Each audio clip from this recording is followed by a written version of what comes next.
students, today we are going to start our first lesson of standard 9th, that is matter in our surrounding. So first of all understand what is matter. कि आप अपने daily life में अपने आसपास you see so many things around you, है ना, stars, clouds, water, air, milk, clothes, paper, wood, anything. So what it is, so what is matter first of all, है ना. तो anything that has mass and occupies some volume is known as matter. कोई भी ऐसी चीज जिसका एक मास होता है, जिसका डेफिनेट मास है ना, और वो एक वॉल्यूम ऑक्यूपाई करता है, that is known as matter. कि हमने सुना है कि जितने भी जो भी हमारी लाइफ है, हमारी बॉडी है, it is made up of 5 elements. 5 elements से मिलके बनी है. तो इसी तरीके से कि हमारे आसपास हर तरह की चीज़ें देखने को मिल जाएंगी. कुछ सॉलिड होती हैं, कुछ लिक्विड होती हैं और कुछ गैस होता है ना. तो उसी बेसिस पे हम ये चैप्टर अपना आज कंटिन्यू करने वाले हैं. सो इन एंशियंट टाइम्स, जो हमारे एंशियंट ग्रीक फिलोसोफर्स थे, उन्होंने माना कि जो बॉडी है या जो अर्थ है, सृष्टि है, it is made up of 5 elements. कौन कौन से 5 elements? Air, water, earth, sky and fire, है ना. तो इन सब से मिलके हमारी पृथ्वी बनी हुई है. तो उसी के बेसिस पे जो मॉडर्न साइंटिस्ट आए, उन्होंने जो मैटर है, they have classified it into 3 types, solid, liquid and gas, on the basis of their physical and chemical properties. उनकी फिजिकल और केमिकल प्रॉपर्टीज के बेसिस पे उनको 3 पार्ट में क्लासीफाई किया. Now what are the characteristics of particles of matter, कि हम कैसे पहचानेंगे कि ये मैटर है. ठीक है. तो सबसे पहले उन्होंने, साइंटिस्ट ने माना कि जो भी मैटर होता है, भले वो सॉलिड हो, लिक्विड हो या गैस हो, it is made up of particles. काय से मिलके बना है? It is made up of very small particles. बहुत छोटे छोटे पार्टिकल्स से मिलके कोई भी मैटर बनता है. उसके बाद उसके जो पार्टिकल्स होते हैं, they have few special characteristics. For example, सबसे मेन जो उसका कैरेक्टरिस्टिक है वो ये है कि it is in continuous motion. वो जो पार्टिकल्स हैं वो हमेशा मोशन में रहते हैं. Secondly, they attract each other, कि जितने भी पार्टिकल्स हैं वो हमेशा एक दूसरे को अट्रैक्ट करते रहते हैं. These are the 2 basic properties of matter. सबसे पहली बात क्या, कि वो हमेशा मोशन में रहते हैं, कि जैसे कि उनके अंदर एक एनर्जी रहती है, काइनेटिक एनर्जी रहती है, जिसके कारण से वो हमेशा मूवमेंट में रहते हैं, मोशन में रहते हैं. उसके बाद they always attract each other, वो एक दूसरे को अट्रैक्ट करते रहते हैं. बट उनका जो अट्रैक्शन फोर्स है वो वेरी करता है on the type of matter. कि सॉलिड की यदि हम बात करें तो उनका फोर्स ऑफ अट्रैक्शन बहुत स्ट्रॉन्ग होता है, लिक्विड का थोड़ा कम होता है और गैस का और भी कम होता है. उसी तरीके से मोशन उसके जस्ट ऑपोजिट होगा, कि सॉलिड के जो पार्टिकल्स हैं वो उतना फास्ट मूव नहीं करते. क्यों? क्योंकि स्ट्रॉन्गली अट्रैक्ट है, जबकि लिक्विड के थोड़ा सा तेज करेंगे और गैस के पार्टिकल्स ज़्यादा फास्ट और ज़्यादा कंटिन्यूस मोशन में रहते हैं. Then we will study about classification of states of matter. As I have already told कि जो states of matter हैं, they are classified into 3 types, solid, liquid and gas. तो सबसे पहले हम बात करेंगे solid की, कि solid जो है उनकी क्या properties होती हैं, and what is the comparison between solid, liquid and gas, कि उनकी यदि हम properties compare करें तो क्या उनमें similarities और क्या difference होंगे. So first of all solid, कि solid they have definite shape and volume, कि सॉलिड का शेप और वॉल्यूम दोनों डेफिनेट होता है, it cannot change. But liquid they have indefinite shape but definite volume, कि आपने देखा होगा लिक्विड उसे हम जिस भी कंटेनर में डालते हैं वो वैसा शेप गेन कर लेता है. यदि राउंड वेसल में डालेंगे तो राउंड देखेगा. कि आपसे पूछूं कि what is the shape of water, can you tell? No, if I ask you what is the shape of milk, तो आप बता सकते हैं मिल्क का कौन सा शेप होता है, round, square, oval, cylindrical? No, we can't tell. Why? Because liquid जो होते हैं they don't have any definite shape, उनका कोई शेप नहीं होता. They take shape of container, जिस भी कंटेनर में रखे जाते हैं वैसा शेप वो गेन कर लेते हैं. जबकि दे हैव डेफिनेट वॉल्यूम, उनका जो वॉल्यूम है कि 1 लीटर 2 लीटर जितना भी होगा, या जितना स्पेस वो ऑक्यूपाई कर रहे हैं, दैट इज ऑलवेज फिक्स्ड. फिर आगे हम बात करें गैस की, तो गैस जो है they have neither definite volume not definite shape, कि उनका शेप और वॉल्यूम दोनों ही इनडेफिनेट होता है. कि have you seen the shape of gas, और do you know what volume they will occupy? No, we don't know, है ना. So therefore they have indefinite shape and volume. फिर अगला पॉइंट जो है that is force of attraction, कि उनके जो मॉलिक्यूल्स हैं उनके बीच में कितना फोर्स ऑफ अट्रैक्शन है, कि कितना टाइटली या कितने लूजली वो अपने पार्टिकल्स को अट्रैक्ट करके रखते हैं. कि अभी हमने पढ़ा कि जितने भी मैटर हैं they are made up of particle से बने हैं, तो it means they must be having some force of attraction to bind them, है ना. और खुद के पार्टिकल्स को वो बाइंड करके रखते हैं. तो सबसे पहले हम बात करेंगे सॉलिड की. तो solid they have strong force of attraction, सबसे ज़्यादा फोर्स ऑफ अट्रैक्शन होता है सॉलिड के पार्टिकल्स में, और वो एक दूसरे को बहुत टाइटली होल्ड करके रखते हैं. बट यदि हम बात करें लिक्विड की, so they have weak force of attraction, उनके जो पार्टिकल्स हैं वो वीक होते हैं, वो उतने स्ट्रांगली बाइंड नहीं कर पाते जितना कि सॉलिड करते हैं. और यदि हम बात करें गैस की, तो they have weakest force of attraction, कि वो और ज़्यादा लूजली पैक्ड होते हैं, कि बहुत कम उनका फोर्स ऑफ अट्रैक्शन होता है, कि बहुत इजीली वो आप घूम सकते हैं, मोशन में हो सकते हैं, है ना. Next, particles are tightly packed. अभी मैंने बताया कि उनके बीच का जो इंटरमॉलिकुलर फोर्स है, इंटर पार्टिकल अट्रैक्शन है, वो बहुत ज़्यादा होता है. लिक्विड में लूजली पैक्ड और गैस में वेरी लूजली पैक्ड. तो दिस इज द कंपैरिजन, और these are the properties of solid, liquid and gas. And next is example आप कोई भी ले सकते हैं, कोई सा भी सॉलिड, कोई भी लिक्विड और कोई भी gas. Here I have taken wood as an example of solid, water as an example of liquid, and oxygen as gas. Oxygen gas होती है. So these are the examples and comparison of solid, liquid and gas. So can matter changes its state? कि आपके दिमाग में question आएगा कि जो matter है क्या वो एक फॉर्म से दूसरे में जा सकता है? इज इट कन्वर्टेबल और non convertible? Tell me the answer. कि सपोज हम चाहें कि लिक्विड को सॉलिड में कन्वर्ट कर लें, या सॉलिड को लिक्विड में, या सॉलिड को गैस में. So is it possible? Yes, it is possible. कि आपने देखा होगा हम लिक्विड, फॉर एग्जांपल हम लिक्विड की बात करें, वाटर की बात करें, तो water it is in liquid state में है. उसे हम चाहें तो फ्रीज करके आइस बना दें, या हीट करके वाटर बना दें. सो it means it can be converted, है ना. कि वाटर है उसे हम फ्रीज करेंगे तो आइस मतलब सॉलिड में कन्वर्ट हो जाएगा, और यदि हीट करेंगे हीट करेंगे तो वेपर में.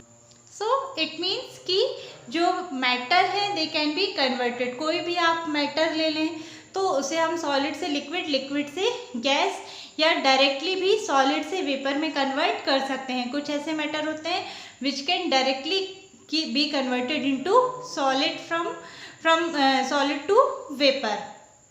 So here we will study one term, that is latent heat. कि what is latent heat? It is the amount of energy required to convert any substance, to convert any matter from solid to liquid or from liquid to vapor. That is known as latent heat. यदि हम उसे solid से gas में convert कर रहे हैं, then latent heat of vaporization is used, और यदि उसे हम सॉलिड में कन्वर्ट कर रहे हैं then latent heat of fusion is used. That is amount of heat required, की ऑब्वियस सी बात है किसी भी मैटर को एक फॉर्म से दूसरे फॉर्म में कन्वर्ट करने के लिए some heat energy is required, some energy is required. किसी भी चीज़ को ट्रांसफॉर्म करने के लिए एनर्जी की ज़रूरत पड़ती है। So here heat energy is required, है ना। आपने देखा होगा कि यदि आपको लिक्विड को सॉलिड में बदलना है आपको टेम्परेचर चेंज करना पड़ेगा, आपको फ्रीज में रखना पड़ेगा उसे, है ना। या फिर आइस है उसे मेल्ट करना है तो हम क्या करेंगे, again we have to change the temperature. आप उसे बाहर रख देंगे, इट मीन्स टेम्परेचर चेंज हो गया, बाहर का टेम्परेचर ज़्यादा है तो automatically it will melt. So that is latent heat, कि किसी भी पार्टिकल में जो उसके अंदर जो एनर्जी प्रेजेंट होती है, हीट प्रेजेंट होती है, to which is utilize to convert it from one form to another form, that is known as latent heat. और उसी की बेसिस पे कि हर चीज़ का एक पर्टिकुलर मेल्टिंग पॉइंट और बॉइलिंग पॉइंट होता है या फ्रीजिंग पॉइंट होता है, कि जैसे वाटर है वो एक पर्टिकुलर पॉइंट पे ही फ्रीज होगा, है ना, 0 डिग्री सेल्सियस, या बॉयल होगा 100 degree Celsius, due to its latent heat, कि इस पर्टिकुलर टेम्परेचर पे ही उसके अंदर उसके जो पार्टिकल्स हैं वो मूव करना स्टार्ट करते हैं, अपना जो स्टेट है वो ट्रांसफॉर्म करना स्टार्ट करते हैं। Next one more process is there, that is known as sublimation process. What is sublimation? तो sublimation it is a process in which solid directly get converted into vapour without changing into liquid state, कि जब solid directly vapour में convert हो जाता है, liquid में नहीं होता, लिक्विड में ना जाके डायरेक्टली वेपर में कन्वर्ट होता है, that process is known as sublimation. Example camphor, आपने देखा होगा कपूर सॉलिड होता है और उसे काफ़ी टाइम तक या थोड़े टाइम तक भी आप खुला छोड़ेंगे तो क्या हो जाएगा, उसकी जो बॉल्स हैं या उसके जो क्यूब्स हैं वो धीरे धीरे छोटे छोटे होते जाते हैं। Why? Because it has the tendency to vaporize, वो वेपराइज हो जाता है एट टेम्परेचर, की जब टेम्परेचर के साथ वो एटमॉस्फेरिक टेम्परेचर पे वो कन्वर्ट हो जाता है, that process is known as sublimation. एक और एग्जाम्पल है दैट इज नेप्थलीन बॉल्स, आपने देखा होगा कई बार कपड़ों में या ऐसे बाथरूम में सिंक में हम लोग ऐसे छोटी छोटी वाइट कलर की बॉल्स डालते हैं, ऑटोमेटिकली वो धीरे धीरे घुलती जाती हैं, है ना। कपड़ों को या जो वुलन क्लॉथ्स है उनको किसी भी वार्म से बचाने के लिए ये बॉल्स यूज़ की जाती हैं। तो they also have the property of sublimation, कि they directly get converted into vapour, vapour में कन्वर्ट हो जाती है, that process is known as sublimation. So it means that कि जो मैटर है इट गेट कन्वर्टेड और it change when there is change in temperature और there is change in pressure, कि कोई भी मैटर तभी चेंज होगा कि या तो टेम्परेचर चेंज हो या फिर प्रेशर चेंज हो, कि या तो मेल्टिंग होगा, फ्रीजिंग होगा, है ना, वेपराइजेशन होगा या फिर कंप्रेशन। What is compression?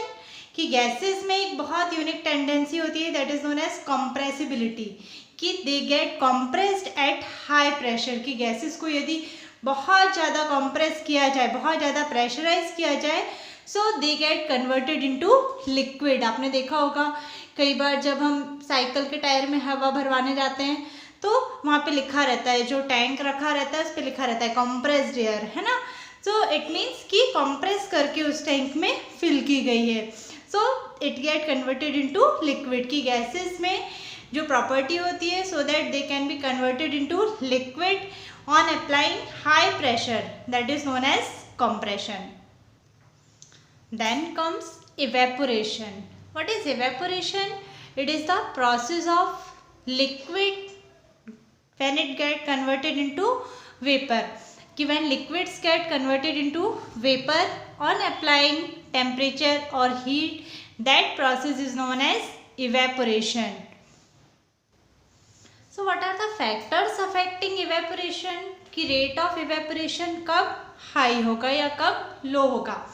तो आपने देखा होगा कि जब इवेपोरेशन रेट हाई कब होता है, फर्स्ट फैक्टर इज टेम्परेचर, कि सबसे फर्स्ट जो फैक्टर है that is temperature. With the increase in temperature rate of evaporation also increases. कैसे कि आपने देखा होगा कि अगर हम कंपेयर करें सर्दी गर्मी और बारिश के दिनों में, तो सबसे पहले यदि हमने एक कंटेनर में पानी भर के रख दिया है ना, उतना ही सर्दी के दिन में, उतना ही गर्मी के दिन में और उतना ही बारिश के दिनों में, तो सबसे पहले कौन सा इवेपोरेट होगा, कौन सा उड़ जाएगा, पानी खत्म हो जाएगा, that is in summer season. क्यों?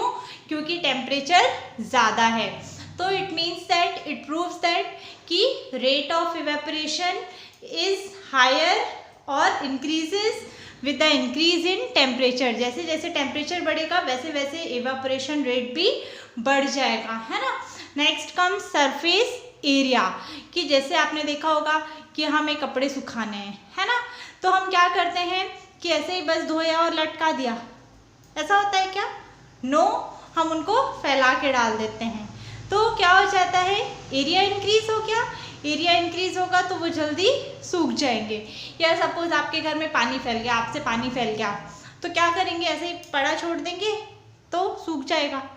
हाँ, सूख जाएगा, but it will take time. वही यदि हमने उसे वाइपर से वाइप कर दिया तो क्या हो जाएगा?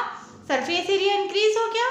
सरफेस एरिया इंक्रीज हो गया तो रेट ऑफ इवेपोरेशन बढ़ जाएगा और जल्दी सूख जाएगा। सो इट मीन्स कि with the increase in surface area rate of evaporation also increases। जैसे जैसे surface area बढ़ेगा rate of evaporation भी बढ़ेगा। Next comes humidity। Humidity means amount of moisture present in atmosphere।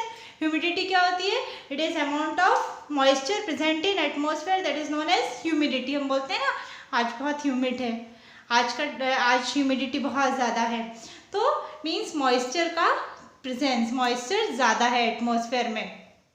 तो यदि मॉइस्चर ज़्यादा होता है तो रेट ऑफ इवेपोरेशन कम हो जाता है, स्लो हो जाता है ना। कि गर्मी, इसीलिए देखो आप बारिश के दिनों में कपड़े जल्दी नहीं सूखते या कोई भी चीज़ जल्दी नहीं सूखती, हर जगह मॉइस्चर रहता है। क्यों? क्योंकि एटमॉस्फेयर में मॉइस्चर है। Next comes wind speed. की विंड स्पीड यदि हम बढ़ाते हैं, है ना, हम फैन ऑन कर देते हैं, आपको पसीना सुखाना है, पोछा सुखाना है, बाल सुखाने हैं, कुछ भी सुखाना है तो फैन स्पीड बढ़ा देते हैं, तो विंड की स्पीड यदि बढ़ेगी तो रेट ऑफ इवेपोरेशन बढ़ेगा। तो that is, these are the factors affecting evaporation. Now what is the importance of evaporation in our daily life? So one question arises कि can evaporation cause cooling? Yes, evaporation causes cooling. कि आपने देखा होगा कि यदि हम गर्मियों में सिंपल किसी कंटेनर में पानी रखते हैं और मटके में पानी रखते हैं तो किसका पानी ज़्यादा ठंडा रहेगा? ऑब्वियस सी बात है मटके का, अर्दन पॉट का। क्यों? क्योंकि उसमें छोटे छोटे पोर्स होते हैं, है ना। So it cause cooling, rate of evaporation बढ़ा देता है और कूलिंग बढ़ जाती है। उसी तरीके से कि हम कॉटन की क्लॉथ्स प्रेफर करते हैं in summer season. Why? Because कि जो भी हमारा जो स्वेट है, पसीना है, वो उसे निकाल देता है, बॉडी की हीट को निकाल देता है, इवेपोरेशन के थ्रू में वेपराइज कर देता है एंड इट कॉजेज कूलिंग, हमारी बॉडी को कूल रखने में हेल्प करता है।